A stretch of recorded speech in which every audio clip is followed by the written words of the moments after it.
Chapter 18. Duffy's Ford crossed a long, slow curve in the river. Over hundreds of years, the action of the water running through the curve had cut away the bank, ending it so that the river gradually became wider. As that happened, the moving water was spread over a larger area, and its speed and depth were both reduced accordingly, providing a crossing point for travellers. There was no logical reason why people on the road shouldn't break their journey at any point along the way, but travellers tend to look for landmarks or significant features to sit back, relax, and enjoy a meal.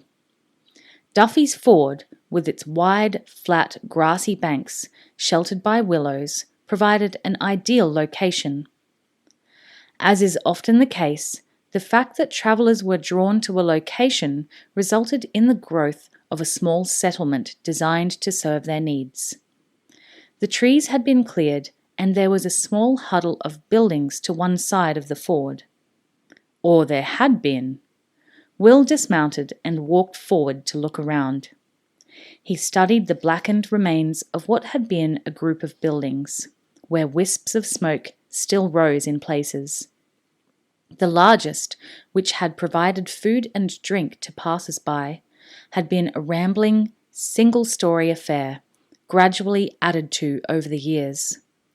Will guessed, correctly, that it had provided overnight accommodation to those who wanted it. Now less than half the building remained. The rest was a pile of blackened ashes. The roof had gone, of course, being made of thatch, and the mud and daub walls had cracked in the heat of the fire that had swept through the building and collapsed. But some of the timber framework remained in place, a skeletal structure of blackened beams and uprights that tottered precariously over the charred remains of beds, tables, chairs, and other furnishings. There were several half-burnt casks in one room. Will guessed that it must have been the tap room, where thirsty travellers could relax over a glass of ale. Remarkably, demonstrating the capricious nature of a fire like this, one corner had remained relatively untouched, and there were several dark bottles still standing on a shelf behind the collapsed, charred bench that had been the bar. Gingerly, Will picked his way through the ashes and debris and picked one up. He unstoppered it and sniffed the cork, wrinkling his nose in distaste at the powerful smell of cheap brandy. He restoppered it and went to put it back, but then a thought struck him. It could come in handy at a later date. So he slipped the bottle into an inner pocket. He made his way back onto clear ground and walked around the perimeter of the ruined central building, turning his attention to the other three destroyed structures. One had been the stables, placed behind the main building. There was nothing left there.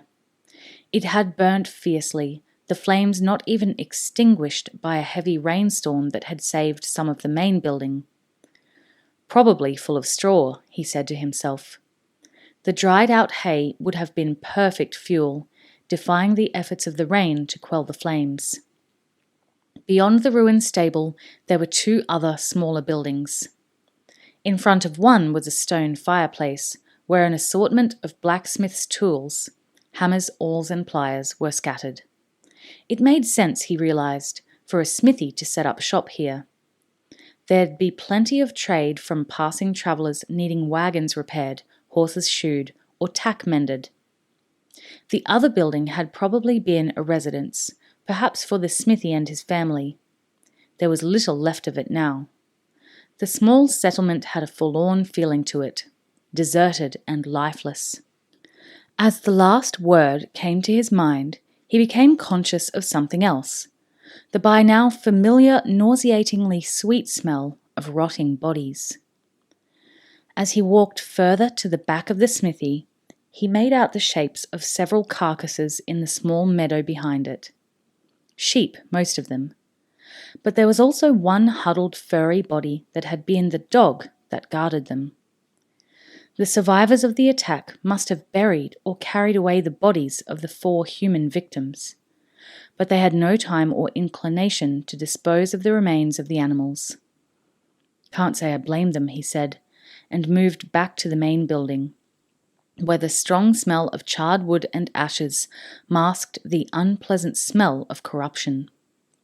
He began to cast around the site for tracks, stopping almost immediately at the sight of a large red-brown stain on the grass on the shallow slope leading to the river. Blood. There were more signs in that spot. Footprints, faint now after a few days had passed, and the marks where several horses had ridden up from the river. The hoofprints were deep and easily visible in the softened ground, far deeper than a walking animal would have left. These horses had been galloping, and one of them had galloped right past the spot where the large bloodstain still marked the grass. He looked around, from the river to the main building, picturing what had happened. The raiders had crossed the river, then, led by several mounted men, had charged up the shallow slope, across the open grassy meadow. One of the men from Duffy's Ford had run forward to stop them, or perhaps delay them while the others tried to escape.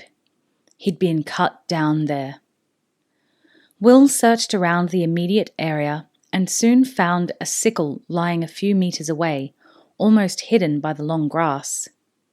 He turned it over with the toe of his boot. Already a few rust stains were showing on the curved blade. He shook his head. The makeshift weapon would have given its owner little chance against the determined raiders. He had been cut down without a second thought. Probably a sword or spear thrust, Will thought. A weapon that would have given its owner a longer reach than the short-handled sickle. The desperate and brave defender had never really had a hope of defending himself. He followed the hoofprints back up the slope for a few meters. One horse had diverted to the right, and he followed it to another drying brown bloodstain. He dropped to one knee to study the ground more closely and made out the faint trace of footprints in the grass and mud. Small footprints he saw, a child. He closed his eyes briefly. He could see the scene in his mind's eye. A boy or girl, terrified by the galloping, screaming men, had tried to run for the shelter of the trees. One of the raiders had swung out of line to pursue the little running figure. Then he'd cut his victim down from behind, without pity, without mercy. He could have let the child escape. What harm could a child have done them? But he hadn't. Will's lips set in a hard line as he realized that this atrocity had been committed, at least ostensibly, in the name of religion. "You'd better pray that your God will protect you," he said quietly. Then he rose from the crouching position he'd assumed to view the tracks. There was no point studying further on events that had taken place here. He knew the general outline and he could picture some of the details as well. Now it was time to track these murderers back to their lair, wherever that might be. He remounted Tug and urged the little horse into the river. The raiders had come from the other side. Presumably, they had returned there as well. The water came no higher than Tug's belly, and there was little current to contend with. The small horse splashed easily across the sandy bottom to the far bank. Leaning out of the saddle, Will searched for the party's return tracks. It didn't take him long to find them. It had been a large party, perhaps 20 or 30 men, he estimated. It was certainly the largest group to have crossed the ford in the preceding few days, so the tracks were easy to follow. Added to that, they'd made no attempt to cover the sign of their passing, although perhaps a person without a ranger's skill at tracking wouldn't have been able to follow them. Or perhaps the raiders simply didn't expect anybody to dare make the attempt. That was more likely the case, Will thought. They'd been raiding and killing and burning throughout Hibernia, virtually unopposed, for months now. It was logical that they would have begun to believe that there was no one who could be a threat to them. Will smiled grimly to himself as he followed the trail of hoofprints and footprints to the southwest. "Just keep believing that," he said. Tug swung his head curiously at the unexpected sound of his master's voice. Will patted the coarse-maned neck reassuringly.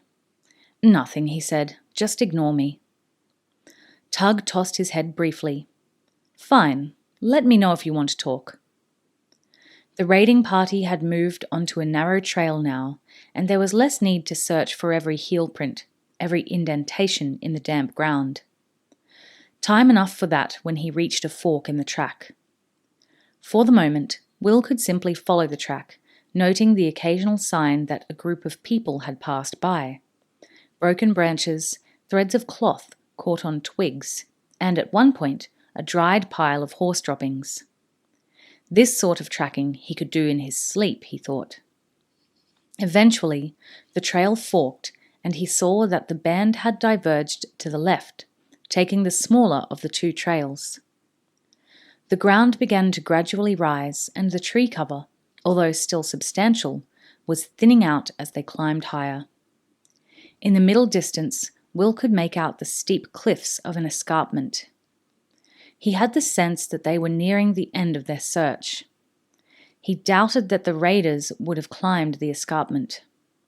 Their disregard for the possibility that they might be followed dictated against it. If they hadn't taken any steps to cover their tracks, he doubted that they'd bother with the difficulty of climbing that forbidding line of black granite cliffs, although to do so would have given a virtually unassailable sanctuary. He reined Tug in, sniffing the air experimentally. There was a trace of something on the faint breeze, something that was just a little unexpected, just a little out of place.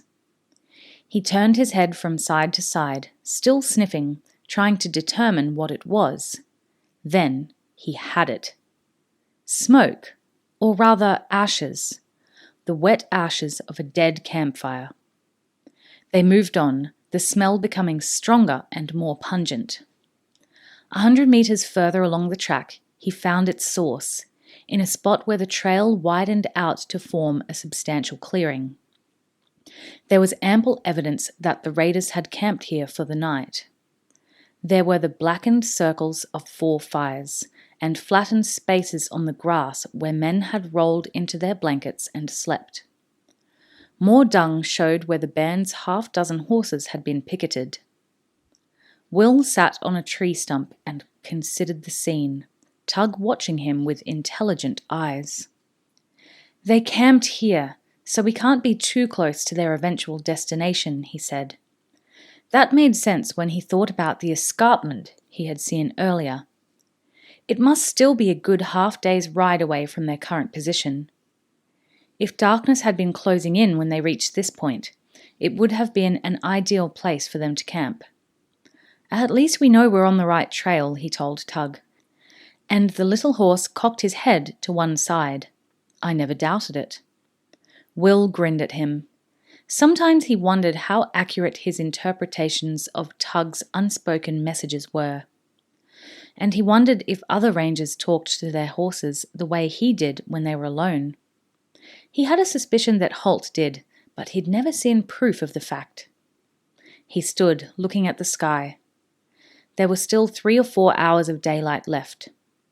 If the trail remained as easy to follow as it had been so far, there was no reason why he shouldn't reach the raiders' camp that evening. He rode on. The path widened a little, and although it was still gradually climbing uphill, it tended to wind and twist less than it had previously. There was no need to proceed slowly. He could see where the trail led, and there was no chance in the next hour or 2 of catching up with the raiders. They were at least 2 days ahead of him. So he let Tug fall into an easy lope, eating the kilometers beneath them.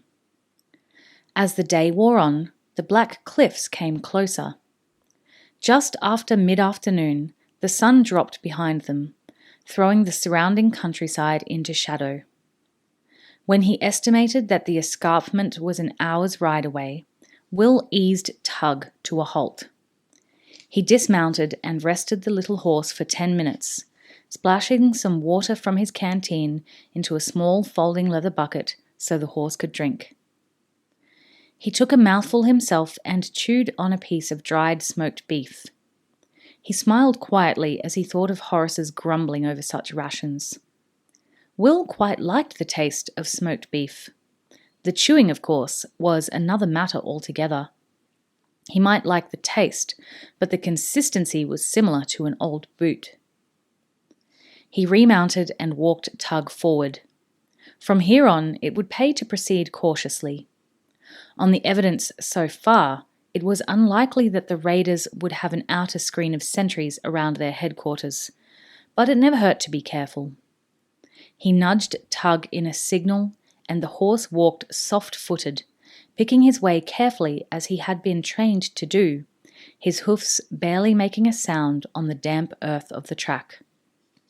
Once again, it was his nose that gave him warning. The unmistakable, penetrating smell of fresh wood smoke wafted through the trees to him. They were riding along the crest of a gully, and the black cliffs were ahead, seeming close enough to touch. They were only 100 or 200 meters high, he saw. Not the biggest cliffs he'd ever come across, but their sides were sheer, glistening black rock. They'd be unclimbable if there wasn't some tenuous, winding track leading to the top. The smell of smoke was stronger now, and he thought he caught the faint sound of voices. He brought Tug to a stop and slipped down from the saddle. "Stay here," he said, and moved silently up to the next bend in the trail. He had resumed his ranger's cloak when he left camp that morning. Now he ghosted among the trees, taking advantage of the uncertain afternoon light that made him almost impossible to discern. At the bend, he stayed in the shadow of the trees and found himself looking across the wide gully to an open space at the foot of the cliffs. Tents were set out in uneven, ragged lines, and fires gleamed among them. He could see men moving among the tents or sitting round the fires. He estimated there must be at least 150 men camped below him. Armed men, he saw. He thought about the way the people of Craigkennis had dismissed the threat of a raid, and their confidence in their own numbers. If a band this size attacked a town like Craigkennis, the defenders would have little chance of resisting. He slid to the ground, his back against a tree, and studied the camp for the next hour until night fell. He gradually identified the largest central tent in the camp. Judging by the number of men coming and going there, it must be the leader's headquarters. Equally important, as dusk was falling, he watched the picket line being set. A half circle of sentries who took up their positions where the open ground gave way to the tree line again. Even this group, overconfident as they might be, wouldn't settle for the night without some form of guard. He noted one man who had moved a little further into the trees than his neighbours. From his elevated position, Will could see him easily, and he could see that the man wouldn't be visible to his fellow sentries. Perhaps he had found a more comfortable spot to spend his hours on watch. Or perhaps he preferred not to be constantly under the eye of the guard commander. Either way, it was a mistake, and one that Will planned to take advantage of.